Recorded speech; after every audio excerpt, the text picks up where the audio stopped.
Okay.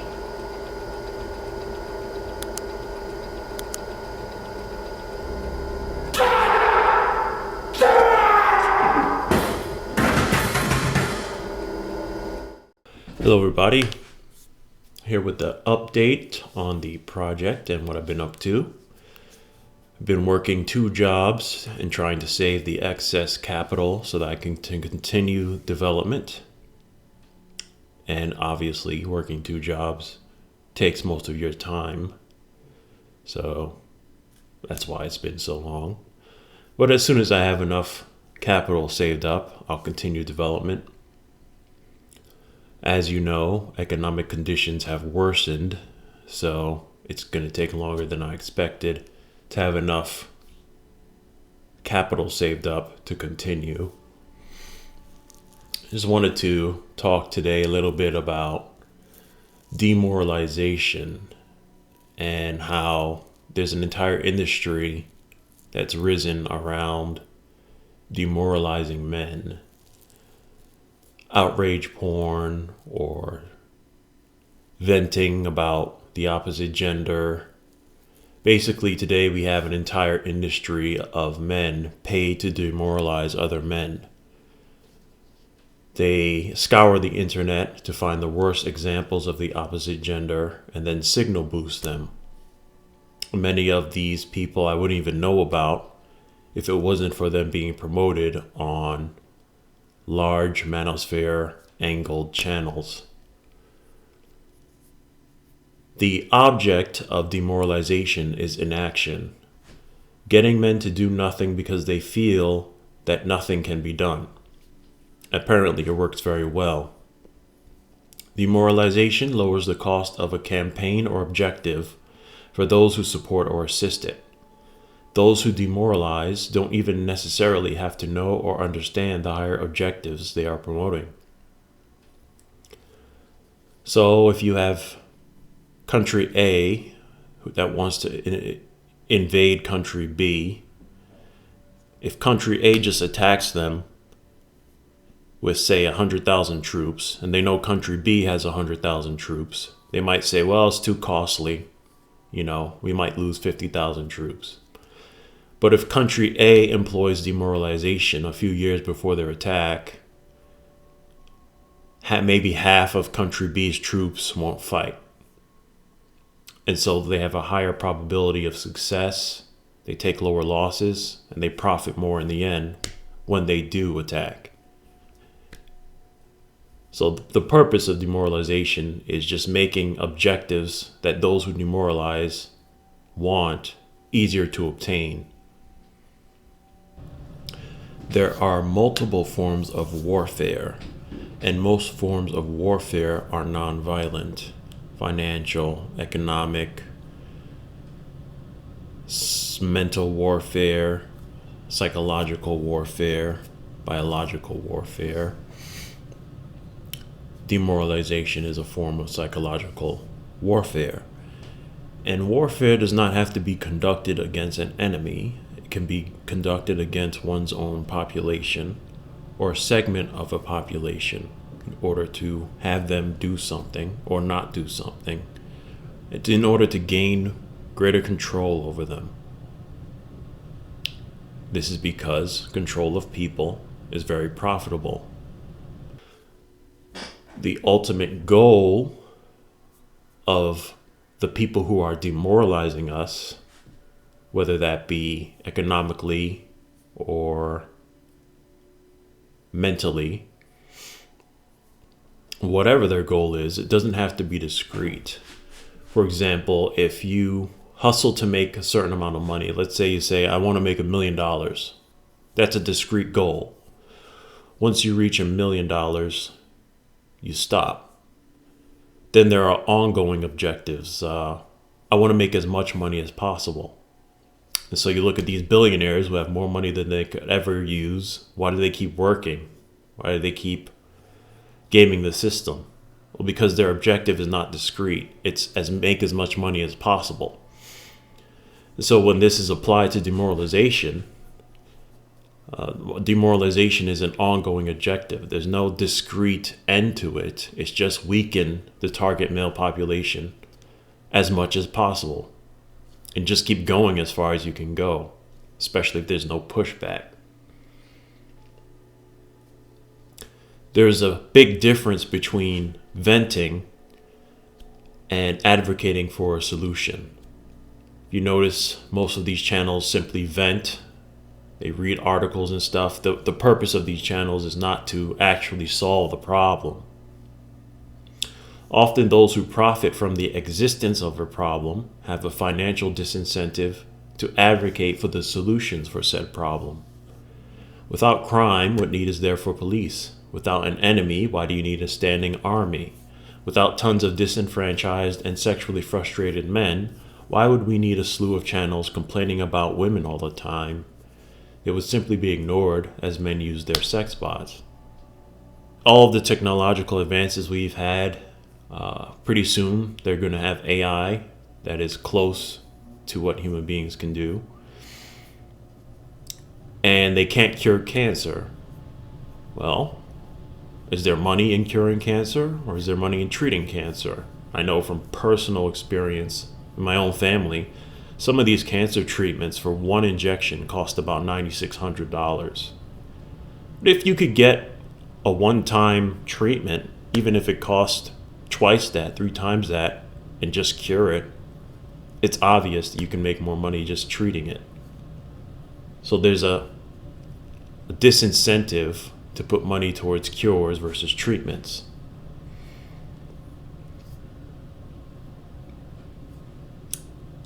If you've been paying attention to current events, clearly the powers that be are prepping for several wars. It used to be commonly understood that you don't fight 2 wars at once, but it looks like they're getting ready to try to fight 3. They have their puppet war going on in Ukraine against Russia. They're preparing for a war against China, and they're probably going to get involved in this war in the Middle East pretty soon. But they're preparing only politically. They're not really preparing militarily or financially. No one wants to join the military anymore, and we don't have any money. It's not clear exactly how they're going to fight this war. As for people who engage in demoralization, they don't necessarily have to be employees or agents directly of the people who want to demoralize us. They can simply talk about things that are true but depressing without ever offering solutions. So if you ever hear anyone harping on anything negative or constantly talking about how everything's bleak and going to be destroyed and there's no way out, and then they reject all solutions, or they simply don't even propose any solutions, they're basically engaging in demoralization.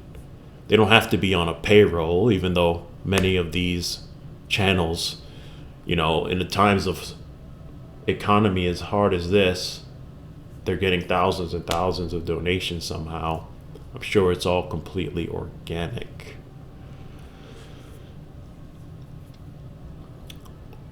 Finally, I just want to talk about how the economy has been used to further demoralization by shuffling capital to whores of various types. Some of these cam girls and OnlyFans girls. But men have to, if they want to find solutions, they will have to counterbalance that by contributing capital to movements or companies that are trying to actually find solutions.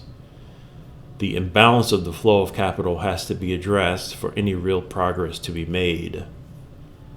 To pursue any of these solutions, it requires capital, and it can only come from men who are interested in it, because big institutions aren't going to, contribute money towards a cure for the problems they're profiting off of. And as for solutions, my channel, you can go through every video I've got tons of videos about solutions. The main solution here that we're trying to focus on is creating sex bots. Apparently, a lot of men are very slow to learn. They haven't figured out yet that the primary means of control for men is sex. The primary means of control and manipulation is sex, and they do this through women. So clearly, if you separate sex from women, if you have another way of getting that satisfied, then they cannot really control you by any other means other than violent force. And as men, all we have to do is pick up a gun and fight back. So they know that, which is why they always go through other means. With that said, our goal is to create advanced sex toys, culminating in advanced sex bots that would allow men to live a life without having to interact with the mainstream economy or the mainstream socializing in terms of dealing with the opposite gender, and thus be immune from their propaganda and manipulation.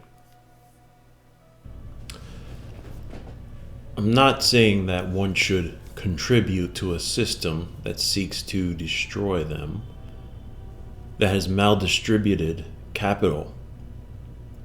I'm saying that one way is you contribute to the system and work within it and the traditional financial and economic avenues. Another way is to stay home, don't contribute, become a NEET, as they say, not in education, employment, or training.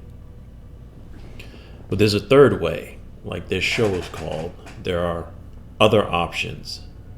You can earn a living outside of the system and also enjoy your life. And in order to do so, you need the tools. You need the capital. Obviously, this channel is not about financial independence and retiring early. There's plenty of resources on that. But this is about how you can become independent of the system in terms of your sex life. So no, I don't think you have to contribute to the mainstream economy or whatever country you happen to be born in if they're not giving you a piece of the pie. You don't have to fight for them, for example. But at the same time, you don't have to live on the ground, go in the woods, as they say, become a recluse. You can find different ways outside of the system to still enjoy your life while mitigating your interaction with the system. Since this is more of a ranty, rambly episode, I might as well touch on a few more issues. On the challenges of product development as an independent inventor, I would say that invention comes down to capital and connections. It's not a matter of capability, really. Electric cars existed 30 years ago, probably more, but it took someone with capital and connections to commercialize them. The iPhone was essentially just a PDA. Old geeks like me had personal digital assistants we made fun of. Basically, it's just a PDA with a phone app. But to commercialize it, you needed connections and capital, like Steve Jobs had. There were apps on PDAs, you can look them up, basically the exact same technology that existed way before. Now everyone thinks it's marvelous and they're walking around with one. And you're actually not cool unless you have the latest one. So it went from you're a geek, you have the vaccine against vaginas, if you had these things, to now you need one and the latest one to be cool. Kind of like gaming. Like when I was an early gamer, you were not cool. And now, you put a thought in a gaming chair with headphones and all of a sudden it takes off. I want to talk about, just touch on how there's a lack of promotion of solutions, which has kind of been my theme of this video. And that would be, fair enough. You don't have to work with anyone. But then to see, I don't use the term grifter lightly, because there is value in speaking about these issues and raising awareness. And it could be that the men who do it genuinely believe that constantly harping on these issues is going to do something positive. Okay, fine, fair enough. But perhaps we can agree that it's obvious that when someone of the opposite gender starts talking about these issues as if they've gone through them, they're clearly just playing to a market niche. And to see some of these big manosphere channels like collaborate and have quote unquote debates and discussions with these with these women, like this one redhead, I'm not even gonna say her name, as if they've been through the stuff that men have been through, it's like betrayal. It's like okay, yeah, don't promote us, fine, but don't promote an obvious grifter like someone of the opposite gender who has no idea what they're talking about when it comes to men's issues. It's really wild. It's wild. And then you have to question their integrity. I guess I would say a lot of these men are YouTubers who happen to be catering to a manosphere audience rather than men who are within the manosphere and care about men's issues but happen to be on YouTube.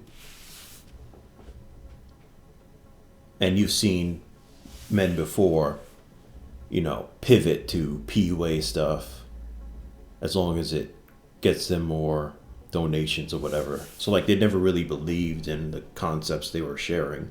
They just were able to find an audience in that realm.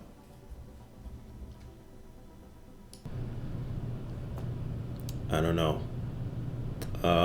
Then I guess the last thing I want to rant about is how you're free to say whatever you want and do whatever you want as long as it isn't effective. So promote, don't organize, because there could be a leader. Your leader could be, hit somehow, taken down or whatever. Don't organize when the only thing that's ever done anything worthwhile in the world is groups of organized men working towards a common goal. Like that's the number one thing that controls the world and has ever made anything worthwhile. But don't organize. And if you organize, don't ever do anything that would actually be effective. So you can organize as long as you stand outside and with a sign and protest or something, but don't actually take effective actions that will result in an end result that solves a problem. Like you see this underlying theme not only in the manosphere but everywhere. Any kind of political movement, don't organize because you need leaderless organizations and they can get you and infiltrate you or whatever. And then if you do organize, don't actually do anything that would solve the problem. It's these people are master psychologists. They really are. They know how to, they know what a lot of people are going to do before they do it.